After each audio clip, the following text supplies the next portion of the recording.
أهلا بيكو. لو حد بيتعلم علماني فأكيد هيجي وقت ويحتاج يكتب إيميل أو حتى جواب. النهاردة بقى هنفك شفرة التحيات والنهايات في اللغة الألمانية، وهنعرف إزاي نختار الكلمات الصح سواء في موقف رسمي أو وإحنا بنتكلم مع أصحابنا. يلا بينا. طيب، قبل حتى ما نفكر هنقول إيه، لازم الأول نختار هنقوله فين.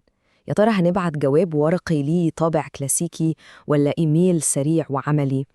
خلينا نبدأ بالطريقة الكلاسيكية اللي ليها سحرها الخاص. ديبريف، يعني الجواب الورقي. في إحساس مميز قوي لما حد يمسك جواب في إيده، والمثال اللي معانا بيعبر عن ده بالظبط. Ich schreibe gerne Briefe، اللي معناها أنا بحب أكتب جوابات. ده اختيار بيدي إحساس شخصي وحميمي جدا. وعلى الناحية التانية بقى عندنا الوسيلة العصرية والسريعة دي إيميل، اللي هو البريد الإلكتروني. ده لغة العصر بتاع التواصل السريع والفعال. والمثال هنا عملي جدا وبيوري ده. Schicken Sie mir bitte eine E-Mail، وده طلب مباشر معناه من فضلك ابعت لي إيميل. ودلوقتي وصلنا لقلب الموضوع كله، البداية. أول كلمتين بيتكتبوا هما اللي بيحددوا الانطباع الأول. طيب، إيه التحية المناسبة؟ الإجابة بتعتمد على سؤال واحد بس: مين الشخص اللي بنكلمه؟ هنبدأ الأول بالجانب الرسمي، وده اللي بنستخدمه في الشغل أو في التعامل مع جهات حكومية أو ببساطة مع أي شخص منعرفوش كويس. طب ليه؟ لأن في الثقافة الألمانية مهم جدا في المواقف دي إننا نظهر احترام ونسيب مسافة في الأول. أشهر تحية رسمية للمرأة هي sehr geehrte Frau، وبعدها بنكتب اسم العيلة، معناها قريب قوي من السيدة الفاضلة، ودي أفضل طريقة لإظهار الاحترام. طب وبالنسبة للرجل، بنستخدم نفس الصيغة بس مع تغيير بسيط: sehr geehrter Herr. دي تعتبر القاعدة الذهبية في المراسلات الرسمية. طيب، ده لو الموقف رسمي. لو بنكتب لأصحابنا أو قرايبنا بقى الوضع بيختلف إزاي؟ هنا بنرمي الرسميات دي ورا ظهرنا خالص. اللغة بتبقى أدفى، أقرب وتلقائية أكتر.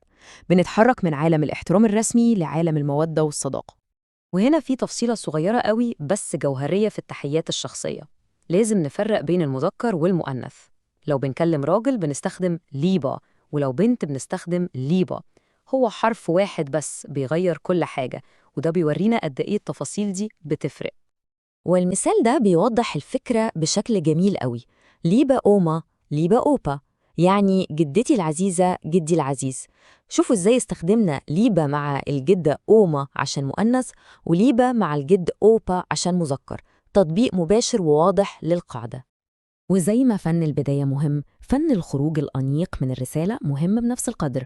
الكلمات الأخيرة اللي بنكتبها هي اللي بتسيب الانطباع النهائي، وعشان كده لازم نختار الخاتمة الصح اللي بتمشي مع نبرة الرسالة كلها. وهنا عندنا أشهر اختيارين. في المواقف الرسمية الخاتمة المتعارف عليها هي mit freundlichen Grüßen، ودي بتعبر عن الاحترام والمهنية، ومعناها حاجة زي مع أطيب التحيات. أما بقى في الكلام الشخصي بنستخدم liebe Grüße، ودي خاتمة ودودة ودافية، معناها أقرب لتحياتي القلبية. ممتاز. دلوقتي بعد ما عرفنا كل قطعة في البازل لوحدها، التحية والخاتمة والفرق بين الرسمي والشخصي، جه الوقت نركب الصورة الكاملة. تعالوا نشوف إطار بسيط يخلي العملية دي سهلة ومنظمة. الحكاية كلها بتتلخص في 3 خطوات منطقية. أولاً، بنحدد علاقتنا بالشخص ونختار التحية المناسبة، رسمية ولا شخصية. ثانياً، بنكتب الرسالة نفسها. ثالثاً، بنختم بنفس النبرة اللي بدأنا بيها بخاتمة رسمية أو شخصية.